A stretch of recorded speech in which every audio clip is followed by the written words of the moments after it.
नमोस्तु गुरुदेव। द्रव्य दृष्टि और तत्व दृष्टि में क्या अंतर है? यदि कोई अपने को 13पंथी या 20पंथी कोई अन्य पंथी मानता है तो क्या यह मिथ्यात्व का लक्षण है? क्या सभी पंथों की क्रियाओं को अपने अपने हिसाब से सही मानना उचित होगा? द्रव्य दृष्टि एक एकांकी दृष्टि है। एक पक्ष को ध्यान में रखने का नाम द्रव्य दृष्टि है। और तत्व दृष्टि का अर्थ है निश्चय व्यवहार सब कुछ। हमारे यहाँ सम्यक दृष्टि को द्रव्य दृष्टि नहीं कहा, तत्व दृष्टि कहा। दृष्टि तत्व दृष्टि होना चाहिए। तत्व दृष्टि को पाने के लिए हमें द्रव्य दृष्टि का अवलंबन लेना पड़ता है, तो लेना चाहिए। तत्व दृष्टि के दो भेद हैं, द्रव्य दृष्टि और पर्याय दृष्टि। अब वो द्रव्य दृष्टि का आलम्बन ले रहा है तो एकांतवादी है। ऐसे तत्व दृष्टि में दोनों आते हैं, दोनों को लेना चाहिए। पंथ एक टाइटल है, जो समय समय पर विकृतियां आती हैं तो अपनी एक विशेषता को बताने के लिए एक टाइटल दे दिया जाता, पहचान का नाम।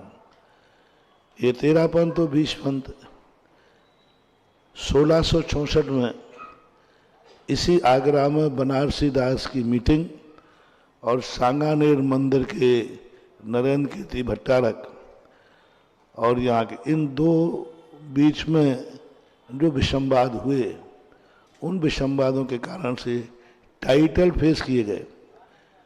13पंथ की क्रियाएं जो हैं कुंद कुंद मूल आमना की मानी जाती है। जो कुंद कुंद स्वामी की मूल आमना चली आ रही है वह मानी जाती है। 20पंथ की जो परंपराएं हैं, पुन्नाट संघ हुआ है, पुन्नाट संघाचार्य 7वीं शताब्दी में, उन पुन्नाट संघ की परंपराओं को 20पंथी परंपरा कहते हैं। तो ये समय समय पर टाइटल बदलते रहते। अब उसमें भी 13पंथ हो गया, शुद्ध 13पंथ, फिर एक और कहता है परम शुद्ध 13पंथ। हाँ, अब एक 13पंथ है, एक 20पंथ है और एक 16.5पंथी भी है। नागौर तरफ जो है 16.5पंथी मंदिर है। 16.5 के साथ 13 के आधे 6.5 और 20 के आधे 10, तो एक मंदिर 16.5पंथी है। मंदिर है 16.5पंथी समाज है राजस्थान में, नागौर के पास मंदिर भी है और वो 16.5पंथी समाज कहलाती है।